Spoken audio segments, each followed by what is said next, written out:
Selamat pagi, saya belum menyapa anak-anak pintar SDK Mater Dei. Selamat pagi anak-anak. Selamat Pagi, Dokter Dokter Pita. pagi, dokter. Iya. Selamat pagi. Selamat pagi, Dokter Nita. Halo, saya Dokter Nita. Perkenalkan ya, Ibu dokter umum di Puskesmas Kebayoran Lama ya di daerah Jakarta Selatan. Eh, saya mamanya Anya. Mungkin teman-teman anak-anak tahu ya, Anya kelas 6D. Anya Ayu. Ya, hari ini Ibu akan membawakan presentasi mengenai tumbuh kembang remaja ya. Tumbuh kembang remaja. Nah, remaja itu siapa sih? Ya, remaja itu sebenarnya masa yang penting ya. Ini udah mulai masuk remaja ya anak-anak di sini ya sebenarnya. Di mana remaja itu ada 3 fase ya. Remaja awal, remaja pertengahan, dan remaja akhir. Iya, usia yang pertama remaja awal 10 sampai 14 tahun, pertengahannya yang 15 sampai 17 tahun, remaja akhir 18 sampai 24 tahun ya. Jadi udah mulai kuliah. Seperti itu. Nah, di sini anak-anak udah di sini semua ya di remaja awal, di mana ini adalah masa yang sangat penting. Nah, pentingnya tuh kenapa ya? Nah, di sini ada yang dinamakan masa pubertas, ya. Pubertas itu ada perubahan-perubahan seperti yang Pak Markus sampaikan tadi, ya. Perubahan-perubahannya itu nanti ada perubahan fisik remaja, ya, dan juga pubertas tadi, ya. Lalu ada perkembangan jiwa, ya. Jadi sifat, sikap nanti akan berubah juga, ya. Lalu ada permasalahan-permasalahannya juga ya terkait gizi remaja yang akan Ibu sampaikan dalam paparan ini. Jadi ini seperti mengenali diri sendiri ya, seperti mengenali kondisi saya saat ini tuh seperti apa sih gitu ya. Ini dia yang dibilang bahwa remaja itu mulai mengalami pertumbuhan yang berbeda ya, pertumbuhannya berbeda. Awalnya sebelum 10 tahun itu mungkin pertumbuhannya nggak terlalu cepat ya. Ketika mulai remaja atau pubertas, anak perempuan khususnya ini mulai tumbuh sangat pesat, mulai lebih cepat tinggi ya di usia 10 sampai 12 tahun ini. Lebih dulu pertumbuhannya dibandingkan laki-laki. Biasanya anak laki-laki nanti cepat tingginya ya ketika udah mendekati akhir SMP, terus SMA tuh baru tambah tinggi dengan cepat. Sementara nanti yang wanita mulai melambat pertumbuhannya ya. Nah, pertumbuhan fisik itu yang kita bisa lihat dari luar ya, yang tinggi tadi. Selain itu juga ada pertumbuhan alat genitalia atau alat reproduksinya ya. Baik remaja perempuan ataupun laki-laki. Dia akan mengalami proses pertumbuhan dan perkembangan juga. Nah, tinggi remaja itu dipengaruhi oleh 3 faktor. Ya, faktor genetik, ya, faktor gizi dan variasi individu. Jadi kalau genetik itu misalnya dilihat dari tinggi mama, papa, kakek, neneknya, ya. Biasanya kalau gizinya baik, tingginya akan kurang lebih melebihi sedikit dari tinggi orang tuanya, ya. Atau ngikutin kakek neneknya gitu ya. Bisa juga itu kalau kakeknya tinggi terus papanya nggak terlalu tinggi, terus akhirnya dia akan mengikuti tinggi kakeknya, bisa juga. Terus variasi individu. Apa sih variasi individu? Maksudnya dilihat dari sukunya atau rasnya ya. Jadi kalau bule atau ras Kaukasia, orang Eropa, itu akan lebih besar-besar, lebih tinggi dibandingkan dengan ras Asia seperti Indonesia, Jepang gitu ya, tingginya berbeda. Tapi dengan dengan kondisi gizi yang baik seperti sekarang nggak jarang juga sih yang tubuhnya juga besar-besar ya sekarang, kayak bule gitu ya dibilangnya ya. Itu karena ada faktor-faktor yang mempengaruhi tadi. Nah, ini saat pubertas bisa dilihat ya di sini waktu anak-anak waktu umur 5 tahun sama antara perempuan sama laki-laki tuh kurang lebih tubuhnya tuh mirip ya gitu. Tapi ketika sudah mengalami masa pubertas, badannya itu bertambah tinggi besar kalau pada wanita dan yang melebar adalah pinggul. Ya, pinggul itu adalah kita bisa lihat di bawahnya pinggang ya. Jadi garis yang ditarik dari pusat lurus sampai ketemu tulang panggul itu yang membentuk pinggul ya. Sementara pada laki-laki berbeda. Dia yang membesar atau melebar adalah dada dan bahunya. Jadi bahunya makin lebar. Jadi segitiganya itu melebar di atas, kalau perempuan di bawah ya, seperti itu. Terus pada wanita payudaranya mulai membesar, pada laki-laki tumbuh jakun dan suaranya yang berat ya. Tumbuh rambut pada tempat-tempat tertentu. Kalau pada wanita itu di ketiak dan sekitar kelamin, kalau laki-laki bisa tumbuh kumis ya, jambang, janggut, rambut ketiak dan sekitar kelamin juga. Ini suatu hal yang normal. Ya, jadi nggak usah takut. Kok jadi begini ya badan aku beda sama waktu kecil gitu ya. Ini adalah suatu hal yang normal, ya. Lalu mulai berjerawat. Nah, mulai berjerawat karena udah mulai tuh kelenjar minyak yang ada di wajah itu berproduksi lebih banyak minyak. Jadi muka biasanya lebih berminyak tuh, sehingga gampang jadi tempat kuman ya, sehingga bisa jadi jerawat. Nah, pada remaja perempuan sudah mulai menstruasi, nanti Ibu jelaskan di belakang kenapa sih kok bisa menstruasi. Sama remaja laki-laki mulai mimpi basah. Nah, itu suatu hal yang normal terjadi saat pubertas. Kenapa Bu, kok pubertas itu semua tubuh kita berubah gitu? Nah, ini karena adanya pengaruh hormon ya, hormon-hormon reproduksi atau hormon-hormon kelamin. Nah, di sini kenapa waktu pubertas sih munculnya? Karena baru mulai matang organ reproduksi kita ya. Jadi pada laki-laki akan memproduksi namanya testosteron. Ya, testosteron ini diproduksi di testis atau di buah zakar laki-laki ya. Lalu untuk yang perempuan ada 2, estrogen dan progesteron. Itu diproduksinya di ovarium atau ovaris ya. Di sini tulisannya ovaris atau indung telur kalau bahasa Indonesianya. Di sini adalah pabrik pembuat telur ya, pembuat sel telur, ovarium. Lalu apa yang terjadi? Itulah yang tadi Ibu bilang, perubahan fisik tadi ya. Lalu ada perubahan psikologis atau kejiwaan baik perempuan maupun laki-laki. Jadi kalian sama-sama mengalami proses ini. Nah, ini adalah organ genitalia atau reproduksi pada wanita. Kita sama-sama mempelajari diri sendiri ya. Tuhan itu sangat luar biasa, sangat maha kuasa menciptakan suatu organ yang kompleks ya, yang canggih, yang berada di lokasinya cuma di panggul yang sempit itu ya, yang panggul itu segitiga antar di bawah pusat yang dibatasi oleh paha kanan dan paha kiri, itu panggul.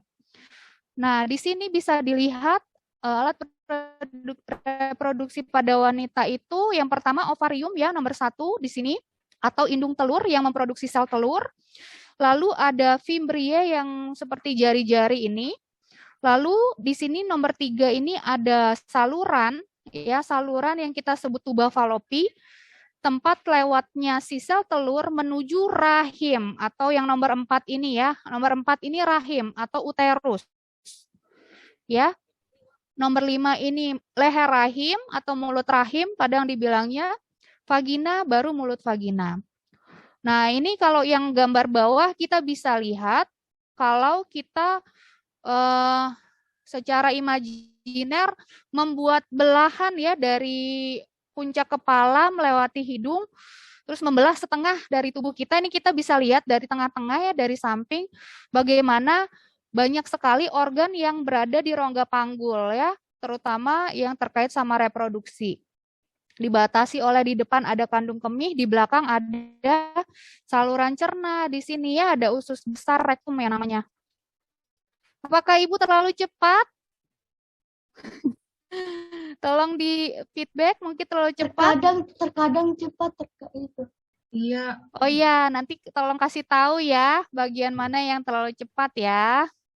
Nah, itu yang tadi yang perempuan ya. Nah, ini yang laki-laki ya. Ini bukan berarti ibu porno nih ya, enggak. Kita sama-sama mengenal tubuh kita sendiri. Ya. Jadi pada laki-laki itu ada yang berbentuk seperti batang ini ya, namanya penis. Di sini banyak ada pembuluh darah ya. Lalu yang nomor 2 ini ada kepalanya ya, ini glans penis. Lalu nomor 3 ini ada uretra atau saluran kencing ya, yang bergabung yang jadi satu dengan saluran sperma nantinya. Lalu yang penting lagi adalah nomor 5 nih, testis. Nomor 6 testis. Ya. Di testis ini terjadi pembentukan testosteron dan sperma. Ya. Sisanya adalah saluran-saluran yang dilalui oleh si sperma tadi ya. Ada epididymis, vas deferens, vesiculus seminalis. Ini agak sulit lah ngingetnya ya, tapi intinya ada testisnya di sini di buah zakar ya, dia berada di luar. Dia fungsinya mirip dengan indung telur. Kalau pada perempuan ya. Nah, gitu. Sama-sama menghasilkan sel kelamin. Kalau pada bunga kan ada tuh ya, putik dan benang sari. Jadi kalau pada laki-laki sperma, pada perempuan sel telur.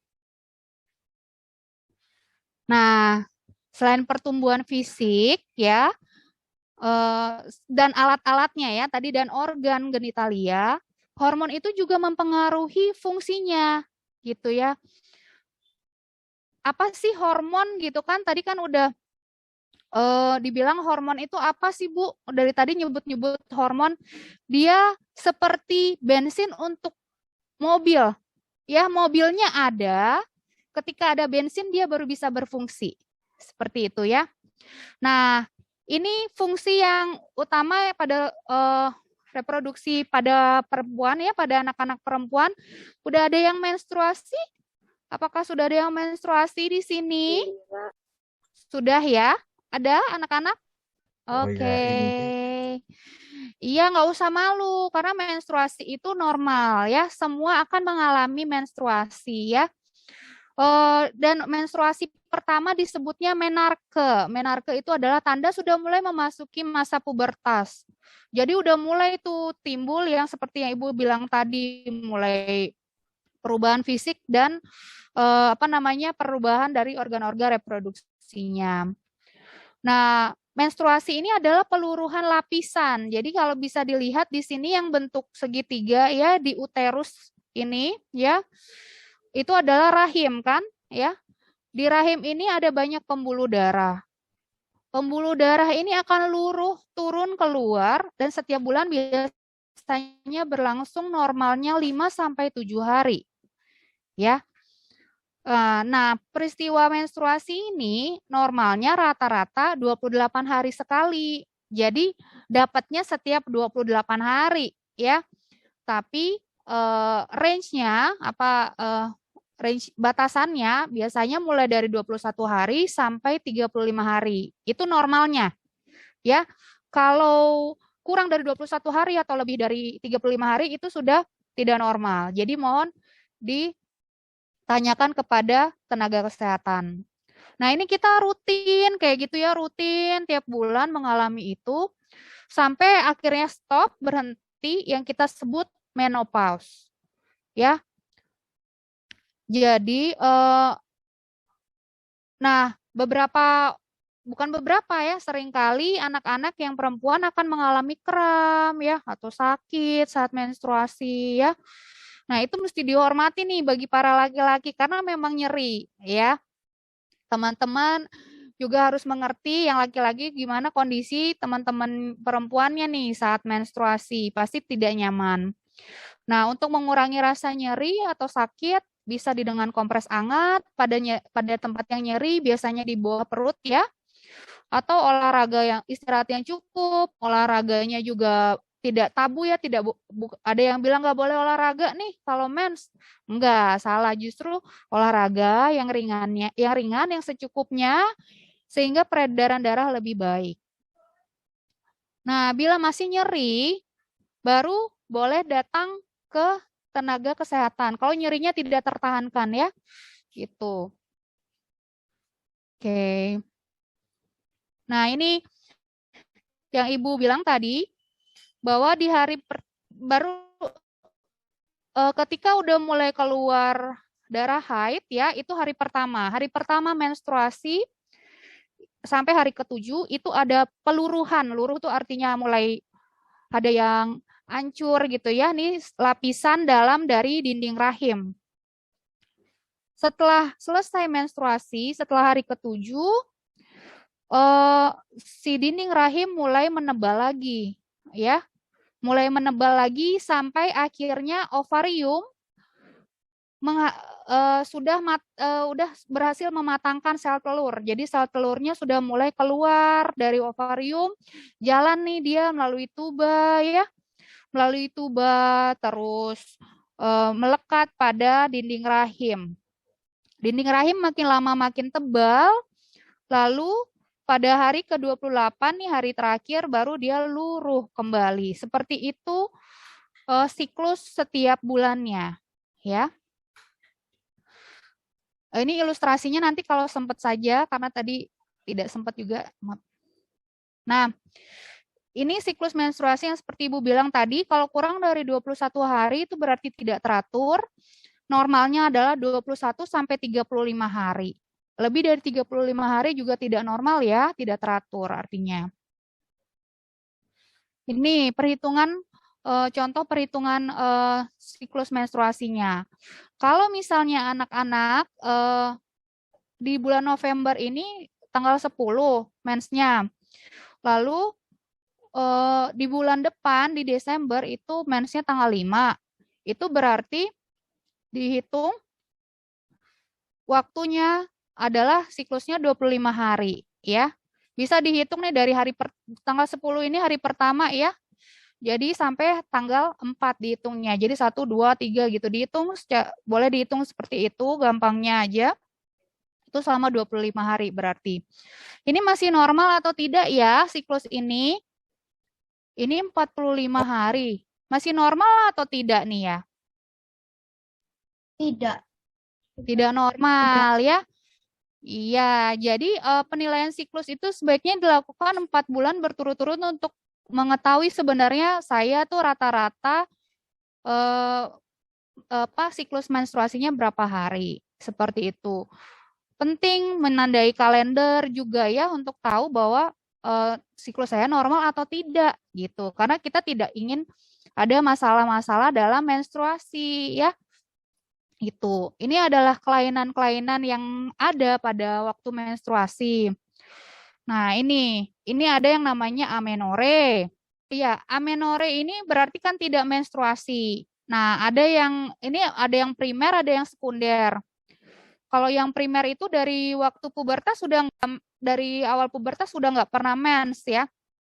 Kalau yang sekunder ini dia sudah pernah mens terus tiba-tiba berhenti menstruasinya, tidak mendapatkan menstruasi lagi. Ini penyebabnya adalah biasanya karena gangguan hormonal tadi ya. Kalau dysmenore biasanya nyeri hebat saat menstruasi hingga nggak bisa beraktivitas. Normalnya anak-anak akan merasakan nyeri ya. Normalnya ya, tapi ada yang ya biasa aja masih bisa jalan-jalan sana kemari, tapi ada yang benar-benar nyeri hebat sampai tidak tertahankan. Nah, itu harus membutuhkan bantuan dari tenaga kesehatan. Lalu ada oligomenore. Ini adalah menstruasi yang siklusnya lebih dari 35 hari ya. Seperti contoh pada tadi kasus yang tadi Ibu bilang.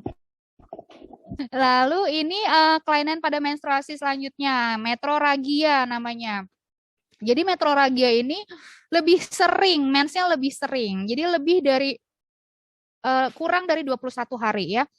Jadi bisa 2 minggu sekali dia udah mens lagi seperti itu ya.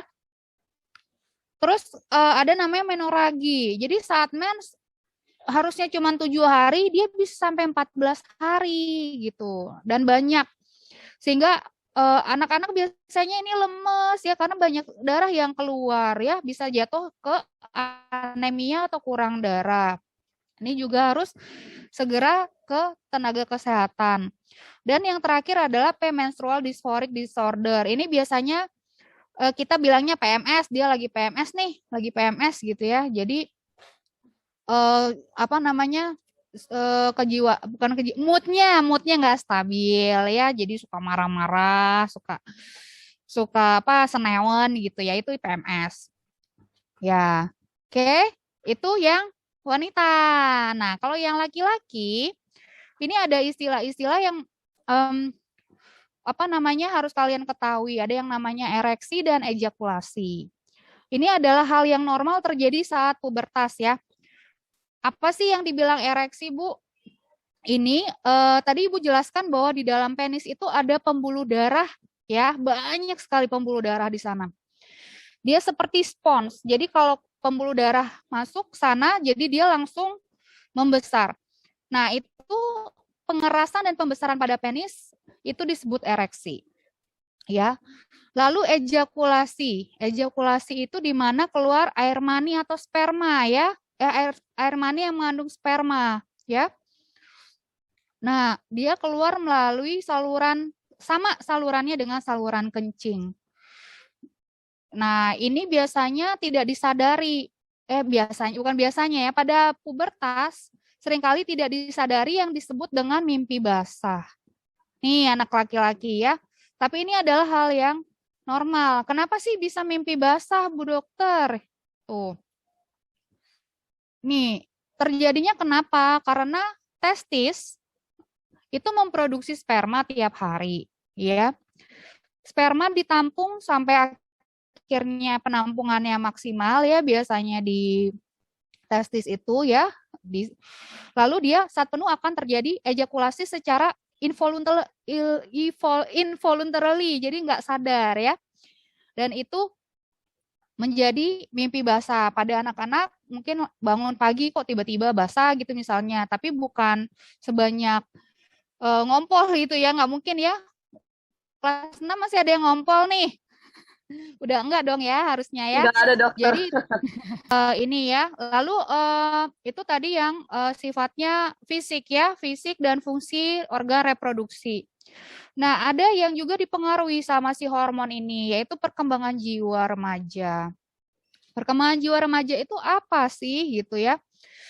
Nah, tadi kan Ibu sempat bilang kalau remaja itu dibagi menjadi remaja awal, tengah, dan akhir. Anak-anak ini pas nih lagi ada di remaja awal kan ya. Nah, udah mulai tuh punya image tertentu dari dirinya, mungkin lebih feminin kalau yang cewek ya, pengen lebih cool atau pengen lebih gagah kalau yang cowok gitu ya. Lalu udah mulai ada perubahan emosi, mudah marah, tersinggung. Nah, biasanya suka dikasih tahu mama papa dulu, ya mah, iya pak gitu ya. Tapi kalau sekarang nih di usia remaja, kenapa sih gitu? Mulai mental nih, dikasih tahu mama papanya udah mulai mental. Nah, karena udah mulai punya pemikirannya sendiri. Menurut aku kayak gini, seperti itu. Dia mulai senang bereksperimen dengan pakaian, ya udah mulai lihat-lihat kayak gimana sih tren baju yang baru sekarang, yang estetik gitu ya. Terus suka memberontak ya, dikasih tahu itu mental aja dikasih tahu. Tapi akhirnya ketika dia nyari sendiri, biasanya belakangan nyari-nyari sendiri atau nanya teman kayak gini, ternyata sama seperti yang dibilang sama orang tuanya, akhirnya lama-lama bisa menerima. Dan remaja yang awal ini ya, anak-anak nih khususnya pasti udah mulai attach ya, mulai terikat dengan kelompoknya, misalnya klubnya atau apa gengnya gitu ya, atau teman akrabnya. Kalau salah satu dari temennya mulai berubah nih sikapnya, misalnya dia mulai khawatir, nih kenapa sih, apa sih yang salah sama aku gitu. Mulai mulai apa namanya, mulai sangat terikat sama temannya gitu ya. Nah, sulit bertoleransi dan kompromi seperti yang Ibu bilang tadi ya, suka memberontak. Nanti ini sampai SMP nih biasanya kayak gini ya. Nanti setelah SMP, psikososial remaja pertengahan, ini dia udah mulai bisa nih biasanya mampu kompromi ya, mulai tenang, sabar, udah mulai dengerin pendapat orang ya. Udah mulai apa namanya, nggak fokus sama diri sendiri aja. Jadi awalnya anaknya pemalu, akhirnya udah mulai bisa sosialisasi sama orang seperti itu, mulai bisa beradaptasi ya. Apalagi nanti dari SD sama SMP temennya beda ya. Nanti dari SMP ke SMA temennya beda. Jadi harus udah punya daya adaptasi ya. Terus membangun nilai dan norma moralitas sendiri. Jadi udah punya apa yang aku percaya itu adalah kepercayaan aku gitu loh. Jadi dia ngikut pandangan, nggak mau ngikut, nggak mau dengerin orang biasanya, tapi dalam hal yang positif ya.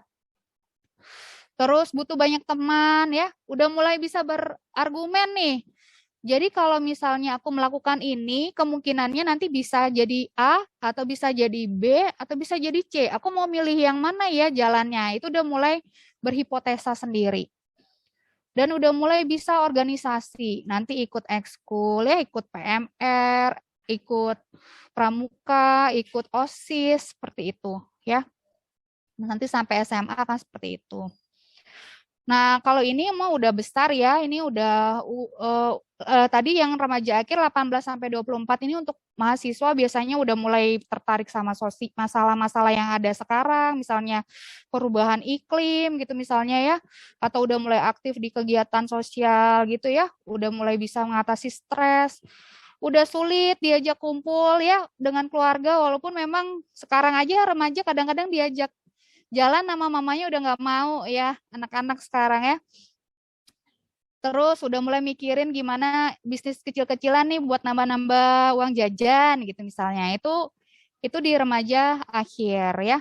Dan yang penting yang di sini juga sudah terjadi, dan mungkin orang tua rata-rata baru memperbolehkan anaknya itu pacaran dengan lebih serius ya dengan lawan jenisnya itu di saat udah lulus SMA deh, kamu baru boleh pacaran, biasanya seperti itu karena sudah mulai matang psikososialnya ya. Nah, ketika melewati fase-fase ini harus ada adaptasi ya. Kalau misalnya adaptasinya baik, dia akan jadi bagus ya, akan bisa mengikuti apa namanya, mulai bisa bersosialisasi ya. Tapi kalau misalnya tidak bisa beradaptasi, misalnya awalnya pemalu, terus dia dipaksa untuk masuk ke dalam suatu klub atau ekskul gitu, tapi dia nggak berhasil mengalahkan rasa malunya, akhirnya tidak bisa beradaptasi ya, maladaptive behavior ya, bisa jadi murung, depresi seperti itu. Dia tidak berhasil melompati challenge atau tantangan yang ada dihadapkan pada dia. Itu ya, udah mulai kenali nih apa perubahan-perubahan kejiwaan yang dihadapi masing-masing. Nah, saya di sini saya lanjutkan tentang gizi ya, gizi remaja dan permasalahannya. Kenapa gizi itu penting pada remaja? Karena seperti yang Pak Markus juga tadi Pak Anton bilang bahwa kita tuh banyak butuh asupan ya sebenarnya, karena masa pubertas ini kan kita membangun banyak hal ya. Jadi tubuh harus tambah tinggi, jadi makannya kalau nggak cukup ya nggak bisa tumbuh tinggi gitu ya. Terus fungsi-fungsi tubuh juga memerlukan banyak kalori ya, banyak protein, zat-zat makanan lain yang sehingga bisa berfungsi dengan normal. Nah, ini bisa dilihat di sini isi piringku. Jadi makanannya tidak ada yang tabu ya. Makanannya tuh harus bervariasi, harus beragam seperti ini. Aku nggak mau makan susu atau telur amis gitu misalnya. Ya nggak bisa seperti itu ya. Sebaiknya makanan itu sangat bervariasi karena ada zat tenaga, zat pembangun, dan zat pengatur gitu ya. Yang zat tenaga itu ada karbohidrat dan lemak, zat pembangun itu ada protein ya. Bisa dilihat di sini proteinnya ada susu, produk susu, terus daging ya. Lalu zat pengatur itu air, vitamin, dan mineral pada sayur dan buah seperti itu ya. Nah ini pada anak-anak nih ngaku kalau masalah-masalah makanan, pola makan yang salah nih. Sering jajan yang kurang bergizi, makan yang manis-manis banget, atau goreng-gorengan gitu ya. Atau yang ada serbuk-serbuk micin-micinnya tuh. Nah, itu aja yang mau dimaam, kalau enggak mau katanya. Jarang makan buah gitu ya. Terus makannya nggak teratur nih, biasanya cewek-cewek nih. Aduh, diet gitu misalnya. Jadi akhirnya lama-lama jadi nyari lambung atau gangguan mah gitu ya. Terus sering nggak makan pagi. Nah itu biasanya alasannya karena begadang terus kesiangan bangunnya. Akhirnya pas belajar lapar, lemes gitu ya. Nggak inget pelajarannya, daya tangkap menurun ya. Keringat dingin gitu. Sampai kadang-kadang pingsan gitu. Lalu sering menghindari jenis makanan yang tertentu, seperti yang Ibu bilang tadi, ada yang nggak suka susu, nggak mau minum susu gitu. Ada yang nggak suka telur, atau ada yang nggak suka ikan amis gitu. Ada yang nggak mau makan sayur, ya udah. Akhirnya tidak optimal deh pertumbuhan badannya. Nah, terus ada standar langsing yang nggak jelas buat remaja. Suka bandingin biasanya sama temennya. Teman aku kan beratnya cuma 42, aku udah 50 nih. Aduh, aku gendut nih gitu. Udah mulai akhirnya mikirnya gendut gitu. Jadi akhirnya dia pengen langsing gitu. Padahal sebenarnya yang diperlukan bukan langsing ya, yang penting sehat ya. Nih. Dari status gizi itu sebenarnya bukan dilihat dari dia kelihatannya kurus, dia kelihatannya gemuk. Hanya dari kelihatan saja, tidak. Jadi bisa kita hitung dengan namanya indeks massa tubuh. Ini adalah rumusnya ya. Indeks massa tubuh itu kita menghitung membagi berat badan dalam kilo dibagi dengan tinggi badan dalam meter dikuadratkan ya. Nah, jadi ini ada kalau nanti hasilnya kurang dari 17 berarti anak itu kurus ya. 17 sampai 18 itu masih kurus. Nah, yang normal ini adalah 18,5 sampai 25. Tuh ya. Lalu di atas 25 sampai 27 itu namanya overweight ya. Lalu di atas 27 itu namanya obes atau gemuk. Nah, contohnya kayak gini nih anak-anak nih. Misalnya Dera ya. Berat badannya 55 gitu ya. Tinggi badannya 150 gitu. Kalau teman-temanku cuma 40, aku udah 55, malu gendut nih. Lihat dulu tinggi badannya gitu ya. Tinggi badannya tuh 1,5 kalau dilihat dari meter ya kan? Ya kan sentimeter ke meter dibagi berapa? 100 ya karena naik 2 tingkat. Jadi akhirnya 55 dibagi 1,5 kuadrat atau 55 dibagi 2,25. Hasilnya 24,44. Nah, ini masih normal apa enggak ya? Masih dok.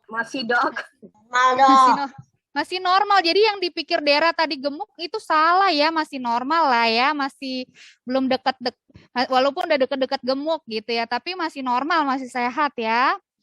Tuh. Nah, jangan sampai kayak gini nih, ada masalah-masalah yang pada gizi remaja, kayak anemia ya, gejalanya nih 5L, dibilangnya lemah, letih, lesu, lelah, lalai, lama-lama nggak ngerjain tugas gitu ya. Karena pusing, matanya berkunang-kunang seperti itu. Terus ada yang gizinya kurang banget itu ya, kalau IMT-nya kurang dari 17 tadi ya. Jadi lama-lama perutnya aja yang besar, tapi tangannya jadi kecil, tangan kakinya, ya karena kekurangan protein. Atau malah kelebihan ya. Ini nih anak-anak sekarang biasanya jarang gerak ya. Di depan TV atau gadgetnya aja sambil ngemil gitu ya. Lama-lama kalau dihitung IMT-nya lebih dari 27 tadi ya. Jadi udah nggak sehat juga seperti ini. Bukan gemuk-gemuk lucu nih, gemuk-gemuk sehat nih. Enggak, belum tentu. Jadi harus dilihat ya, dihitung. Nah, ini pesan-pesan penting terakhir yang mungkin harus dicatat buat anak-anak ya. Bahwa tadi Ibu udah jelaskan tentang organ reproduksi. Ini adalah tips-tips untuk merawat kebersihan dan kesehatan diri khususnya organ reproduksi ya. Jadi pakaian dalam itu harus diganti minimal 2 kali sehari ya. Terus pakai handuk bersih kering ya, nggak lembab dan berbau. Jadi dijemur ya handuknya biar tidak tumbuh jamur pada handuknya. Lalu membersihkan organ reproduksi luar dari depan ke belakang menggunakan air dan dikeringkan dengan handuk atau tisu. Kalau pada anak-anak wanita mencuci vagina atau alat kelaminnya tidak dengan cairan pembilas wanita yang macam-macam ya. Jadi dengan air mengalir aja ya, dengan air bersih saja. Terus tidak memakai panty liner ya yang terlalu lama, atau kalau misalnya lagi menstruasi pembalutnya itu diganti lebih sering ya, paling lama 4 jam karena akan menimbulkan lembab di sana. Jadi lama-lama jadi jamur ya. Jamurnya nanti juga akan membuat kesehatan pada organ kewanitaannya juga tidak baik. Nah, terus bagi laki-laki harus disunat sebaiknya ya, terlepas dari agamanya apa. Jadi pada penis, dan tadi Ibu jelaskan ada glans penis, itu akan banyak memproduksi cairan di sana ya. Cairan itu tempat tumbuhnya kuman. Jadi memang harus sebaiknya disarankan secara kesehatan dilakukan sirkumsisi atau sunat ya. Nah, dari gizi. Nah, gizinya harus makannya aneka ragam yang tadi Ibu bilang ya. Harus memenuhi kecukupan energi. Batasi sumber karbonnya harus setengah dari kebutuhan energinya ya. Terus lemak dan minyaknya dikurangi ya, yang goreng-gorengan gitu dikurangi. Kalau yang garam beriodium, Ibu yakin semuanya udah pakai ya, mamanya di rumah ya, atau mbaknya yang masak. Terus sumber zat gizi, zat besi. Nah, zat besi ini kenapa penting? Karena pada wanita, anak-anak wanita akan banyak kehilangan sel darah merah ya saat menstruasi. Nah, zat besi ini adalah salah satu penyusun sel darah merah ya. Kalau misalnya sel darah merahnya banyak yang dikeluarkan melalui menstruasi, otomatis zat besinya akan turun ya, kadar zat besi dalam tubuhnya akan turun. Jadi harus banyak makan sumber zat besi. Contohnya apa? Contohnya sayur-sayur warna hijau ya, ati, daging ya. Dan jangan makan sumber zat besi tadi dibarengi dengan es teh manis gitu misalnya. Karena es teh manis itu habis makan bakso enak tuh minum teh manis ya. Nggak salah sebenarnya, karena teh manis itu menghambat penyerapan zat besi. Ya, jadi akhirnya percuma makan daging tapi zat besinya nggak ada yang masuk, seperti itu. Biasakan sarapan ya, minum air putih, olahraga fisik dan kegiatan fisik dan olahraga teratur walaupun lagi sekolah di rumah ya. Itu ya, hindari minum beralkohol, ini mana anak enggak ya? Gitu. Oke. Nah, ini Ibu mengutip dari kata-katanya Presiden Amerika John F. Kennedy bahwa healthy children are the world's most valuable resource and the best hope for the future. Jadi anak-anak yang sehat ya, anak-anak yang sehat itu adalah sumber daya yang paling berharga buat negara, buat keluarga ya, dan juga adalah harapan yang paling terbaik untuk masa depan gitu. Baik, thank you, terima kasih. Sekian paparan dari Ibu. Mudah-mudahan bermanfaat. Mohon maaf bila dalam penyampaiannya ada yang kurang berkenan.